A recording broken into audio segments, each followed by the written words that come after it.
depressed, frustrated, sad, confused. You want answer. Let's talk. Give me a message sa page ko sa Philippine Dating Coach and you can have one-on-one coaching with Coach Baze, your dating coach. Just please subscribe to my channel and hit the bell button. Paano kakarmahin ng ex pagkatapos kanyang iwan? Magandang tanong actually. Isa yan sa mga tanong na madalas na naitatanong sa akin kung ano ba yung magiging kapalit or ano ba yung karma na aabutin ng ex mo dahil sa pang-iiwan niya sa'yo. For me, na-determine ang karma na aabutin ng ex mo. Okay, depende sa'yo. Pero bago lahat, baka kasi isipin nyo na nagtuturo ako ng karma na masagasaan, magkasakit yung mga pamilya niya, kasakit siya, magkaroon siya ng problema sa ganito, magkaroon siya ng maraming utang, makarma sana siya. Yung tipong pinapanalangin nyo na nakulang na lang mamatay siya. Hindi yun yung karmang tinutukoy ko dito Kung yun yung karma na hinahanap nyo, Diyos ko, i-check nyo yung puso nyo. Punong-puno na kayo ng bitterness sa katawan. Huwag ganun, okay? Hindi ganun karma ang pinopromote ko dito. For me, kung mangyari man sa kanila yon dahil masama ang ginawa nila sa inyo, siguro Diyos na yung bahala dun. Ipagpasa Diyos na lang natin, di ba? Kung sakaling mapahamak sila, panalangin natin sila na maging okay sila. At kung sakali naman na maging okay yung buhay nila, di maging masaya tayo para sa kanila. No bitterness. 0.0.000.0 bitterness tayo dito, okay? By the way, bago lahat, if you need an advice nga pala, just give us a message sa page namin sa Philippine Dating Coach. Madami kasi gusto nila, palilipasin pa nila yung problema bago sila mangingi ng advice. Tapos kapag nagingi na ng advice, hindi na namin alam solusyon. Dami ng problema. No? Right? So, mas maganda maaga pa lang magbigay na kayo ng abiso kung kailangan nyo ng advice para hindi na kayo problema. As soon as possible, ASAP dapat kayo kapag naghingi kayo ng advice. So, give us a message sa page namin. By the way, diretso tayo sa punto. Anong karma ba yung pinaka-deserve ng ex mo? At deserve ba talaga niya na makarma? Ang sagot ko, oo. Deserve niya makarma. Ngayon, hindi yung mga disastrous na karma. Etong karma na to yung deserve niya. By the way, ano bang karma yung deserve niya? Una sa lahat, ang karma na yun depende sa'yo. Depende sa'yo kung valuable ka ba talaga o hindi.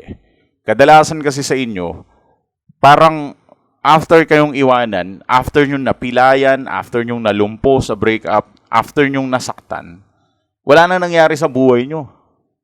Parang nanatili na lang kayong ganyan, di ba? So, paano manghihinayang yung ex mo sa pagkawala mo, kung dati kang nasa putikan, iniwan ka niya, pagbalik niya, nasa putikan ka pa rin. Kaya ayaw na niyang bumalik kasi wala siyang nakikitang dahilan o reason para balikan ka.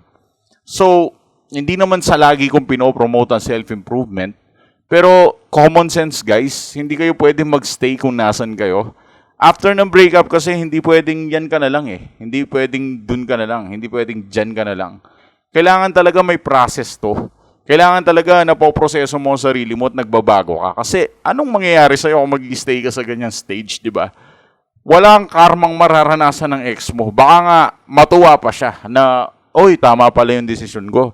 Ito palang ex na iniwan ko, ganito lang. So, walang pagbabago, walang improvement, puro ganito, puro ganyan. So, para sa akin, okay nang iniwanan ko siya. So, bahala na siya dyan. Parang, alam mo yun, yung parang nakita ng ex mo, na reveal lang niya na wala kang kwentang tao. At least man lang makarma siya pagdating sa pagtingin sa'yo. At least man lang makarma siya na dumating sa panahon na maisip niya na sinayang ka niya.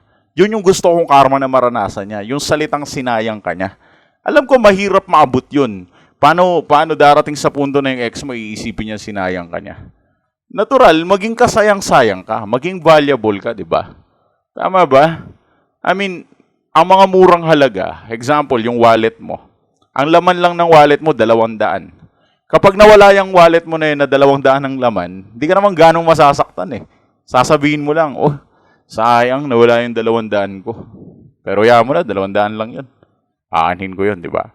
Pero, kapag nawala sa'yo, 20 mil, lalo na hindi naman tayo ganon kayaman, talaga masasaktan ka, di ba? I mean, 20,000 yun, men. Saan mo pupulutin yun sa panahon ngayon? Di ba? Sabihin na natin na hindi naman ganun kalaki ang 20,000, pero 20,000 pa rin yun. Kapag nawalan ka ng 20,000, manghihinayang ka. Kasi valuable yun.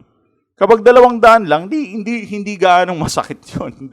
That makes sense, right? The point is, sino ka ba?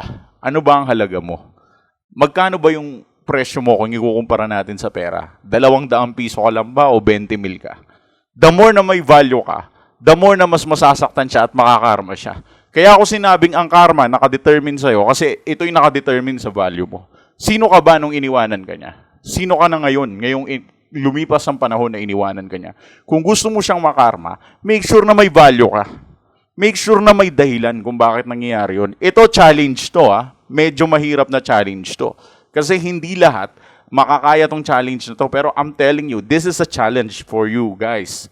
Alam ko mahirap mag-step up. Alam ko mahirap mag-improve. Alam ko mahirap mag-level up ang buhay. Alam ko sobrang hirap nun. Pero gawin nating simple. Kailangan mong kumilos at magbago. Kailangan mong umayos at guminhawa yung buhay mo. At maraming bagay kang pwedeng improve. At kapag nangyari ang mga yan, kusa nang makakarma yung ex mo. Kasi marirealize niya, sinayang kita. Diba? Make sense? So, yun lang for today. So, thanks for watching.